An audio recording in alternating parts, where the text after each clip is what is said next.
नमस्कार, मी प्रवीण जोशी. मंडळी, आज कार्तिक शुद्ध दशमी शके 1945 सादर करीत आहोत ठाणे वार्ता. ठळक घडामोडी.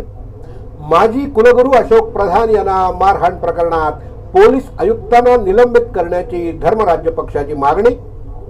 कंत्राटदारांच्या मागण्या पूर्ण न केल्यास 27 नोव्हेंबर पासून राज्यभर सर्व विभागाकडील काम बंद आंदोलनाचा इशारा.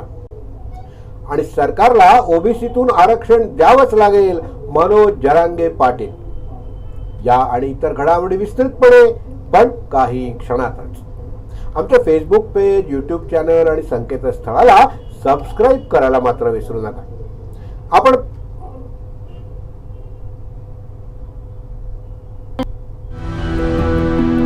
मैं घर घर जाके काम करती हूँ. मेरे हस्बैंड ऐसी बेलदारी मजदूरी करते हैं. पहले मैं टीके लगवाती थी, फिर ऐसा हुआ कि हम लोग काम करते थे, हमारा काम डाउन होने लगा. फिर हम गांव चले गए. फिर गांव से आए तो हम दोनों काम में बिजी हो गए. एनम दीदी हमारे एक दिन घर आई. उन्होंने कहा कि मुझे कार्ड दिखाओ. फिर उन्होंने देखा, उसमें कुछ टीके छूटे पड़े. आस पड़ोस में जितने भी बच्चे हैं उनके घर पर गए. उनकी मम्मी पापा से बोले जो जो बच्चे छूट गए हों वो बच्चे अपना टीका लगवा लें. अब हम लोग सारी लेडीज मिलकर बच्चों का टीका लगवा के आए. हम तो भूल गए थे कि हमारे बच्चे का टीका नहीं लगा, लेकिन सरकार ने भूली, हमारे दरवाजे पर आए और टीका लगाया. मिशन इंद्रधनुष.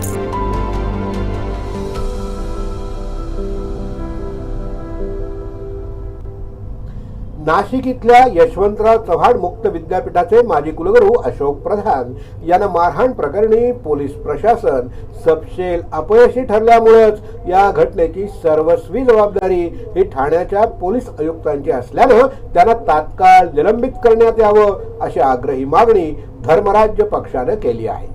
अशोक प्रधान यांना त्यांच्या कल्याण मधल्या राहत्या बंगल्यात शिरून 5 जणांनी बेदम मारहाण केल्याची संतापजनक घटना संध्याकाळी घडली आहे. कल्याणमधील छत्रपती शिवाजी महाराज शिक्षण संस्थेतील एका निलंबित शिक्षकानं त्याच्या 4 साथीदारांसह मारहाण केल्याचा प्रकार प्रसिद्धी माध्यमांद्वारे उघडकीस आला. अशोक प्रधान हे मुंबईतील रुपारेल महाविद्यालयाचे प्राचार्य, मुंबई विद्यापीठाचे कुलगुरू, कल्याण जनता बँकेचे विश्वस्त आणि कल्याण मधल्या छत्रपती शिक्षण मंडळाचे अध्यक्ष होते.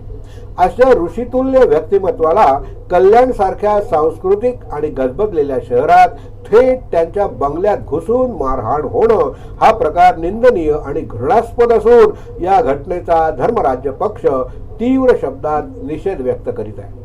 अशोक प्रधान यांना मारहाण करणारा मुख्य आरोपी संजय जाधव हा छत्रपती शिवाजी शिक्षण मंडळाच्या शाळेत शिक्षक म्हणून कार्यरत असताना त्याला 4 वर्षापूर्वी काही कारणास्तव निलंबित करण्यात आलं होतं. आपल्यावरील निलंबन रद्द करण्यात यावं यासाठी संजय जाधव हा अशोक प्रधान यांच्यावर दबाव टाकीत होता. मात्र याबाबत आपण काहीही करू शकत नसल्याचं त्याने स्पष्ट केल्यानं संजय जाधव यांनी आपल्या 4 साथीदारांसह प्रधान यांना मारहाण केल्याचं उघड झालंय. या प्रकरणी अशोक प्रधान यांच्या तक्रारीनंतर संजय जाधव याच्यासह इतर 4 गुन्हे दाखल झाले असला तरी या संतापजनक घटनेतील गांभीर्य दुर्लक्षून चालणार नाही. अशोक प्रधान हे तर शिक्षणासारख्या पवित्र क्षेत्रातील ऋषितुल्य व्यक्तिमत्व असून ते ओळखले जातात. असं असताना देखील मुख्यमंत्री एकनाथ शिंदे यांच्या जिल्ह्यात आणि मुख्यमंत्र्यांचे सुपुत्र खासदार श्रीकांत शिंदे यांच्या कल्याण लोकसभा मतदारसंघात एका 84 वर्षीय ज्येष्ठ नागरिकावर प्राणघातक हल्ला होणं याचा अर्थच महाराष्ट्रातील कायदा आणि सुव्यवस्था पूर्णपणे बिघडलेली असून समाजकंटकारांवर कायद्याचा कोणताही धाक उरलेला नसल्याचंच यातून ठळकपणे अधोरेखित होतंय. या प्रकरणी तपासांती आरोपींना अटक होईल देखील, त्यांना योग्य ती शिक्षा देखील होईल. मात्र अशा प्रकारच्या प्रवृत्ती पूर्णपणे नेस्तनाबूत होण्यासाठी ठाणे पोलीस आयुक्तालयानं कठोर पावलं उचलणं अत्यंत गरजेचं आहे. आणि या कामी पोलीस प्रशासन सपशेल अपयशी ठरल्यामुळं या घटनेची सर्वस्वी जबाबदारी ही ठाण्याच्या पोलीस आयुक्तांची असल्यानं त्यांना तात्काळ निलंबित करण्यात यावं, अशी आग्रही मागणी धर्मराज्य पक्षानं केली आहे. राज्यातील विकासक, कंत्राटदार, सुशिक्षित बेरोजगार, अभियंते यांचे प्रलंबित देयक तातडीनं द्यावीत आणि इतर अनेक अडचणी तातडीनं सोडवाव्यात, अन्यथा सोमवार 27 नोव्हेंबर पासून राज्यभर सर्व विभागांकडील कामं बंद आंदोलन करण्यात येईल, असा इशारा शासकीय विश्रामगृह इथं आयोजित पत्रकार परिषदेत महाराष्ट्र राज्य कंत्राटदार महासंघाचे विभागीय अध्यक्ष मंगेश आवळे यांनी दिलाय. महाराष्ट्रातील सार्वजनिक बांधकाम विभाग, ग्रामविकास, जलसंपदा सर्व विभागाचं विकासाची कामं करणारे कंत्राटदार हे राज्यातीलच विकासाची कामं करून अडचणीत आले आहेत. यावर वारंवार संघटनेनं शासनाच्या निदर्शनास स्मरणपत्राद्वारे आणलं असताना त्यांच्याकडून या गंभीर विषयांबाबत काहीही उपाययोजना केली जात नाहीये. मुख्यमंत्र्यांनी कंत्राटदारांच्या मागण्या पूर्ण न केल्यास राज्यातील कंत्राटदार या सर्व विभागाची चालू असलेली आणि निविदा प्रक्रियेमध्ये असलेली विकासाची सर्व कामं सोमवार 27 नोव्हेंबर पासून बंद करण्याचा निर्णय घेण्यात आला. या आंदोलनात हजारो कंत्राटदार रस्त्यावर उतरणार आहेत. या आंदोलनाला इमारत दुरुस्ती, रस्त्याची कामं, विद्युत विभागाची कामं बंद करण्यात येतील, असं आवळे यांनी सांगितलं.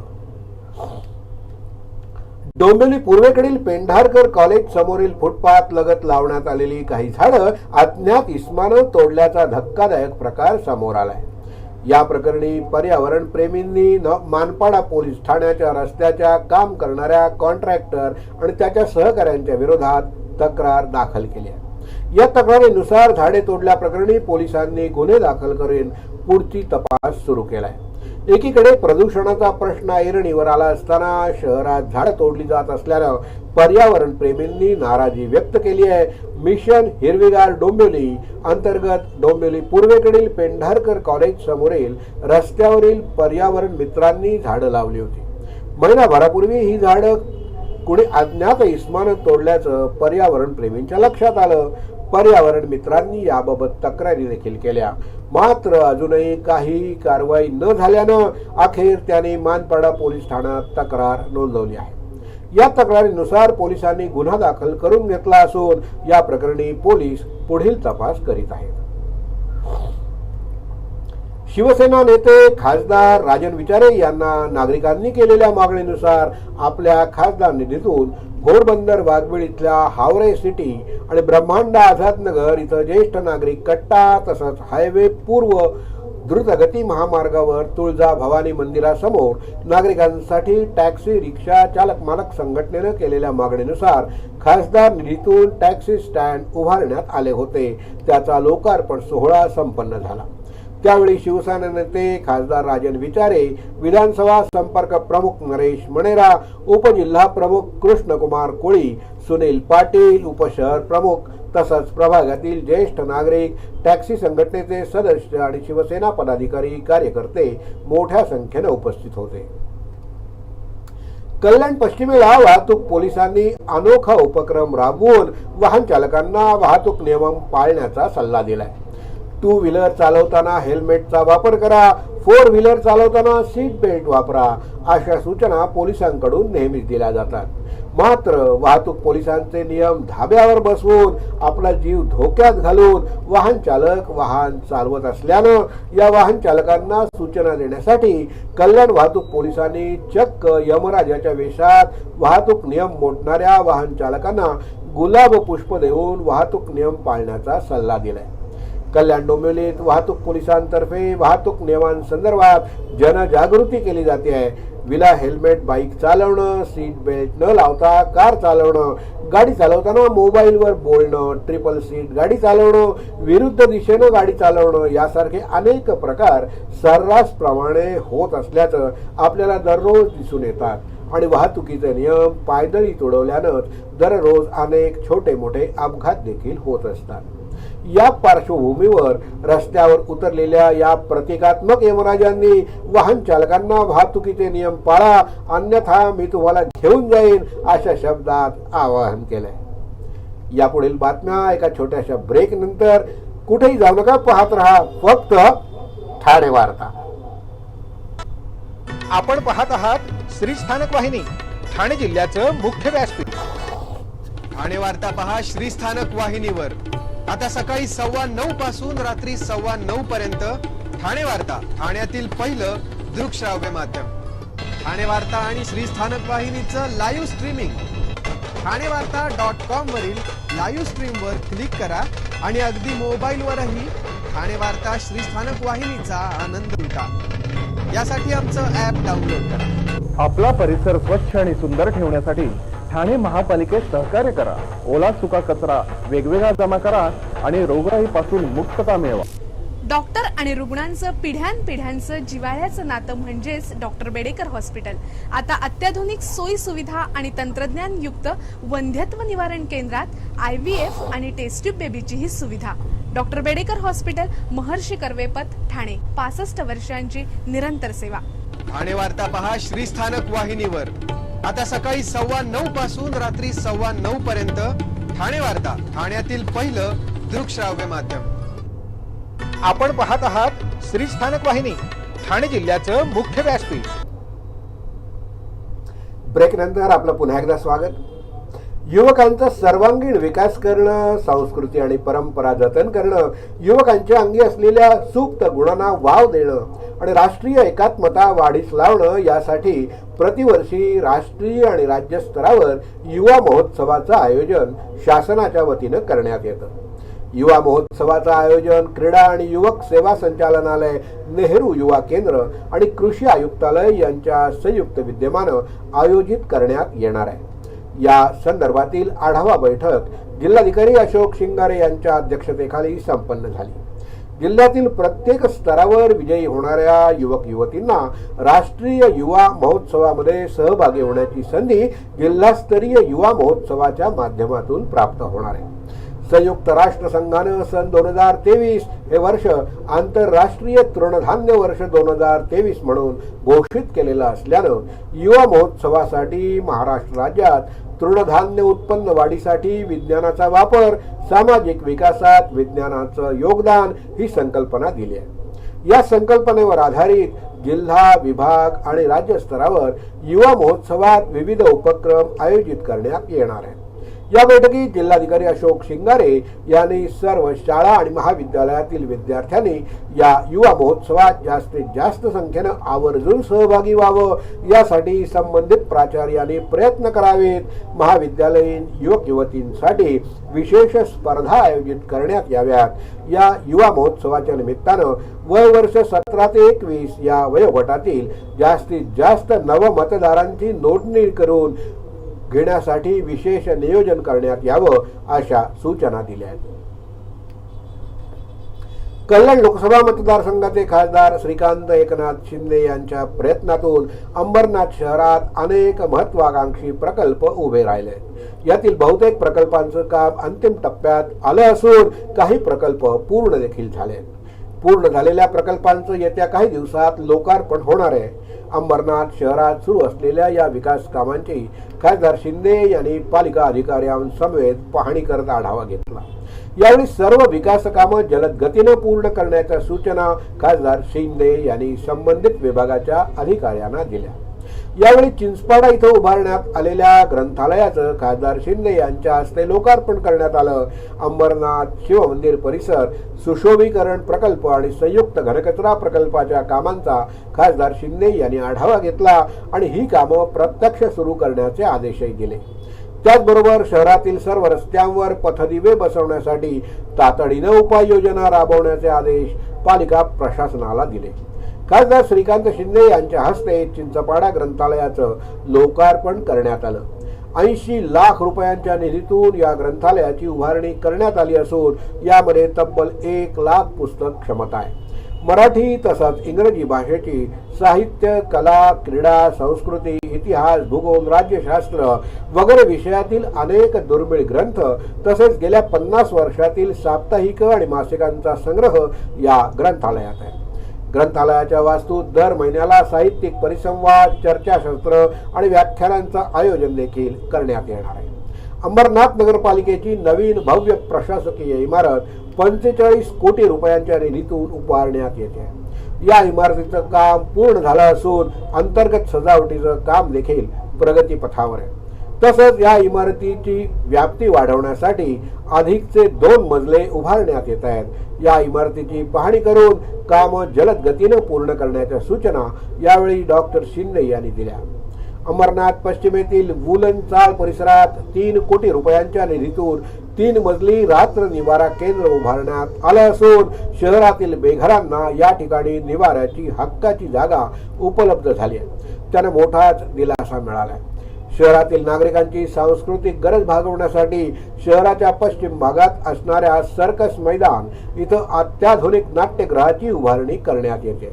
सुमारे 38 कोटी रुपयांच्या निधीतून या नाट्यगृहाची उभारणी करण्यात येत असून याचं 80% काम पूर्ण झाले। येत्या काही दिवसात याचं काम पूर्ण होऊन नागरिकांना आपल्या शहरातच दर्जेदार कलाकृतींचा अनुभव घेता येणार आहे। मुंब्र्यात नेहमीच मनसेची बाजू मांडणारे मुस्लिम पदाधिकारी इरफान सय्यद यांनी मुंब्रा ते मनसे अध्यक्ष राज ठाकरे यांच्या शिवतीर्थ घरापर्यंत आज पायी चालण्याचा निर्णय घेतलाय। पायी चालण्याचं कारण मुंब्रा कळव्यात चालू असलेले अनधिकृत बांधकाम, कांदळवनाची नष्ट करण्यात येणारी खाडी किनारची झाडी, हॉकर झोनच्या नावाखाली अमृतनगरमध्ये होत असलेली ट्रॅफिक आणि विकासाच्या नावाखाली चाललेली भ्रष्टाचाराची गणितं पाहता दिलेल्या सर्व मनसेच्या पत्रव्यवहारांवर कोणत्याही प्रकारे तोडगा निघत नसल्यानं डोक्यावर टोपी, गळ्यात राज ठाकरेंचा फोटो असलेला बॅनर आणि खांद्यावर मनसेचा झेंडा घेऊन मनसेचा एक मुस्लिम पदाधिकारी मुंबईच्या दिशेनं निघालाय। सरकारला ओबीसीतून आरक्षण द्यावंच लागेल असं मराठा आरक्षणासाठी लढा देणाऱ्या मनोज जरांगे पाटील यांनी सांगितलंय। काल ठाण्यामध्ये ते पत्रकारांशी बोलत होते। आम्ही अंतरवालीला जाण्याआधी सरकारनं आरक्षण द्यावं असं त्यांनी यावेळी बोलताना स्पष्ट केलं। आम्ही शांततेचं आवाहन करीत असतानाच आमच्यावर गुन्हे दाखल केले जात आहेत। कितीही खोटे गुन्हे दाखल केले तरी आम्ही माघार घेणार नाही असा इशारा मनोज जरांगे पाटील यांनी यावेळी दिला। भुजबळांविषयी बोलताना जरांगे पाटील यांनी सांगितलं की त्यांना समज द्यावी की नाही हा सरकारचा निर्णय आहे। आम्ही कोणाच्याही हक्कांचं आरक्षण मागत नसून आमच्या स्वतःच्या हक्काचं आरक्षण मागतो, पण आमच्याकडे मात्र दुर्लक्ष करण्यात येत आहे असं पाटील यांनी यावेळी बोलताना सांगितलं। सर्व नागरिकांना आवाहन करण्यात येत आहे की सध्या डासांमार्फत पसरणाऱ्या डेंग्यू या आजाराचा प्रसार रोखण्यासाठी प्रत्येकाने पुढील प्रमाणे कार्यवाही करावी। डेंग्यू आजार एडिस इजिप्ती हा डास चावल्याने होतो। या डासांची पैदास साचलेल्या किंवा साचवलेल्या स्वच्छ पाण्यामध्ये होते। 8 दिवसांपेक्षा जास्त दिवस पाणी उघडे व साचून राहिल्यास त्यात डास अंडी घालतात। अंड्यांच्या अळ्या तयार होऊन पुढे डास तयार होतात।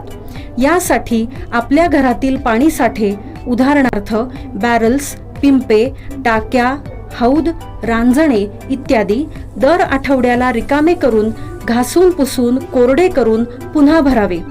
1 दिवस कोरडा दिवस म्हणून पाळावा। पाणी साठ्यांना घट्ट झाकणे बसवावीत किंवा जुनी साडी, चादर, धोतर यांनी बांधून झाकून ठेवावीत, म्हणजे डास त्यात जाऊन अंडी घालणार नाहीत। घराच्या गच्चीवर, आजूबाजूला, अंगणात कोठेही पाणी साचू देऊ नये। भंगार सामान उघड्यावर टाकू नये, उदाहरणार्थ टायर्स, प्लास्टिक सामान, कुंड्या, टाकाऊ वस्तू इत्यादी। अशा सामानात पावसाचे पाणी साठून त्यात डेंग्यूच्या डासांची पैदास होते। घरातील कूलर्स, फ्रीजच्या पाठीमागील ट्रे हे देखील वेळोवेळी कोरडे करावेत। लक्षात ठेवा, नुसत्या फवारणीने डास घनता कमी होत नाही, तर त्यासाठी डास पैदास ठिकाणे नष्ट करणे ही आपल्या सर्वांची जबाबदारी आहे। कोणताही ताप अंगावर न काढता जवळच्या शासकीय रुग्णालयात मोफत औषधोपचार घ्या। अशा प्रकारे नागरिकांनी सहकार्य केल्यास डेंग्यूचा प्रसार रोखणे सहज शक्य आहे। आपण आपले कार्यक्रम किंवा बातम्या मला ठाणेवार्ता@gmail.com या ईमेलवर कळवू शकता। ठळक घडामोडी शेवटी पुन्हा एकदा, माजी कुलगुरू अशोक प्रधान यांना मारहाण प्रकरणात पोलीस आयुक्तांना निलंबित करण्याची धर्मराज्य पक्षाची मागणी। कंत्राटदारांच्या मागण्या पूर्ण न केल्यास 27 नोव्हेंबर पासून राज्यभर सर्व विभागांकडील काम बंद आंदोलनाचा इशारा। आणि सरकारला ओबीसीतून आरक्षण द्यावेच लागेल, मनोज जरांगे पाटील। तर या होत्या ठाणे वार्ता। आपली एखादी बातमी बघायची राहून गेली असेल तर आपण आमच्या ठाणेवार्ता.in या संकेतस्थळाला किंवा फेसबुक पेज तसंच यूट्यूब चॅनलला अवश्य भेट द्या. तर मग पुन्हा भेटूया पुढल्या बातमीपत्रात फक्त श्रीस्थानक वाहिनीवर. धन्यवाद.